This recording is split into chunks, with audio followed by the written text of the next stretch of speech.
Bismillahirrahmanirrahim. Assalamualaikum warahmatullahi wabarakatuh. Alhamdulillahirabbil alamin. Sholatan wa salaman ala habibina Muhammadin sallallahu alaihi wasallam wa ala alihi wa ashabihi ajmain, amma ba'd. Sahabat sekalian yang dirahmati oleh Allah, pada kesempatan kali ini kita akan membahas salah satu hadis dari Rasulullah sallallahu alaihi wasallam sebagaimana yang diriwayatkan oleh Imam Al-Bukhari berikut ini. Hadis ke-1903, Haddatsana Adamu bin Abi Iyas, Haddatsana Ibnu Abi Dhi'bin, Haddatsana Sa'id Al-Maqbari an abihi an Abi Hurairah radhiyallahu an qala Rasulullah sallallahu alaihi wasallam. Rasulullah sallallahu alaihi wasallam bersabda. Langsung diterjemahkan. Man lam yada qaulaz zur, siapa yang tidak meninggalkan perkataan bohong. Az-zur itu dimaknai kebohongan. Wal amala bihi, atau melakukan perbuatan dengan kebohongan. Falaisa lillahi hajatun, Allah tidak memiliki keinginan fi an yada'a ta'amahu wa syarabahu, ketika dia meninggalkan makanan dan juga minumannya. Artinya Allah tidak memiliki keinginan di balik puasa yang dilakukannya. Di dalam Kitabul Adab, Imam Al-Bukhari juga menambahkan kalimat wal jahla sebagaimana berikut sehingga menjadi man lam yada qaulaz zuri wal amala bihi wal jahla. Al-jahla di sini adalah melakukan tindakan bodoh. Nah, sekarang mari kita masuk ke dalam pembahasan dari hadis ini. Imam Ibnu Battal menjelaskan bahwa puasa itu adalah pengendalian diri. Sebagaimana kita mengendalikan diri untuk tidak makan dan minum, maka ketika puasa adalah kita juga harus mampu mengendalikan diri untuk tidak berhubungan suami istri dan juga tidak berkata bohong. Jika ternyata kita masih melakukan kebohongan ketika berpuasa, maka nilai puasa kita akan berkurang, kita dimurkai Allah, dan ibadah puasa kita tidak diterima. Tapi ini bukan berarti bahwa kita diperbolehkan untuk membatalkan puasa hanya karena kita tidak meninggalkan kebohongan. Yang dimaksud di dalam hadis ini adalah peringatan betapa dosa ini, yaitu dari kebohongan tersebut, sangat merugikan bagi siapa yang tidak meninggalkannya pada saat berpuasa. Kemudian dijelaskan di dalam kitab Fathul Bari dari kalimat falaisa lillahi hajatun fi an yada'a ta'amahu wa syarabahu, yang artinya di mana Allah tidak memiliki hajat untuk mereka yang meninggalkan makan dan minumnya. Mari kita melihat kalimat falaisa lillahi hajatun. Allah itu memang tidak membutuhkan apapun.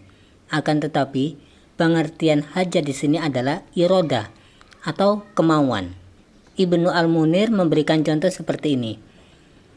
Seseorang marah-marah kepada orang lain karena orang itu tidak melakukan sebagaimana yang diinginkannya. Dan orang yang marah ini berkata kepada orang tersebut seperti ini. Ini tidak seperti yang aku inginkan. Karenanya hasil dari orang tersebut ditolak. Di dalam penjelasan lain seperti ini. Imam As-Subki juga menjelaskan bahwasanya berbohong itu memang perbuatan yang mutlak dilarang. Sedangkan berpuasa adalah amalan yang mutlak diperintahkan. Jadi, apapun kondisinya, melakukan kebohongan tetaplah dilarang dan berdosa. Akan tetapi, ketika perilaku bohong ini diungkapkan secara bersamaan dengan kondisi berpuasa, maka seolah-olah ini menegaskan betapa berbohong yang di dalam kondisi lainnya saja sudah dilarang, apalagi dilakukan pada saat berpuasa, maka berbohong ini sangat-sangatlah buruk.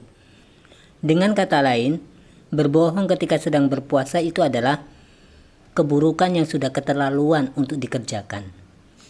Berikutnya lagi penjelasan tentang falaisa lillahi hajatun fi an yada'a ta'amahu wa syarabahu. Terdapat penjelasan yang lebih tegas lagi. Bagaimana Allah akan melihat dan menerima ibadah puasa seseorang untuk hal yang diperbolehkan saja, seperti makan dan minum, dia bisa meninggalkannya ketika berpuasa.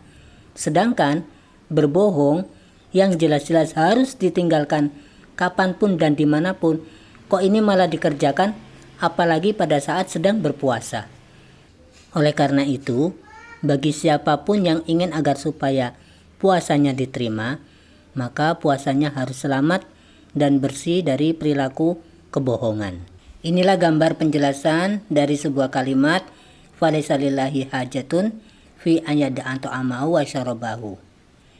Berikutnya, jika kita melihat kepada kitab Sunan At-Tirmidzi, hadis ini dimasukkan ke dalam tema Babun maja'a fit tasdidi fil ghibati lis-shaim, yang pengertiannya adalah bab tentang betapa besar bahaya ghibah bagi orang-orang yang berpuasa.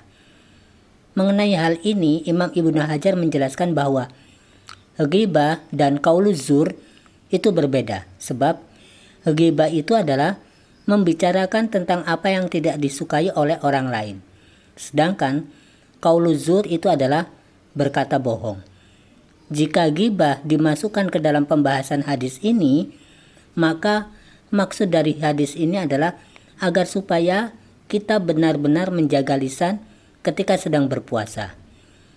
Atau bisa juga dipahami bahwa al-ghibah itu adalah salah satu cara yang dilakukan untuk sebuah amalan yang masuk dalam kategori al-jahl atau yang bodoh. Sebab kata al-jahlu atau kebodohan bisa mencakup segala hal yang bersifat kemaksiatan. Wallahu a'lam. Mungkin di antara kita akan bertanya, bagaimana kondisi puasa dari mereka yang tidak meninggalkan perbuatan bohong? Berdasarkan dari penjelasan para ulama, maka puasanya itu akan menjadi tidak sempurna. Nilainya berkurang dan tidak mendapatkan perhatian dari Allah Subhanahu wa Ta'ala. Sebelum kita mengakhiri kajian ini, ada baiknya kita melihat kepada nasihat dari Imam Al-Mubarak dari Jabir bin Abdullah sebagaimana berikut. Jika engkau berpuasa, puasakanlah juga pendengaran, penglihatan, dan lisanmu dari kebohongan dan hal-hal yang diharamkan. Hindari untuk menyakiti pembantumu, jadilah engkau orang yang cerdas dan tenang saat berpuasa, serta jangan menyamakan hari-hari puasamu dengan hari-hari biasanya. Wallahu a'lam. Sahabat sekalian, inilah yang bisa kami sampaikan. Mohon maaf atas segala kekurangan. Semoga kajian kita ini menambah kebaikan bagi kita semuanya. Dan kami mengakhiri. Wassalamualaikum warahmatullahi wabarakatuh.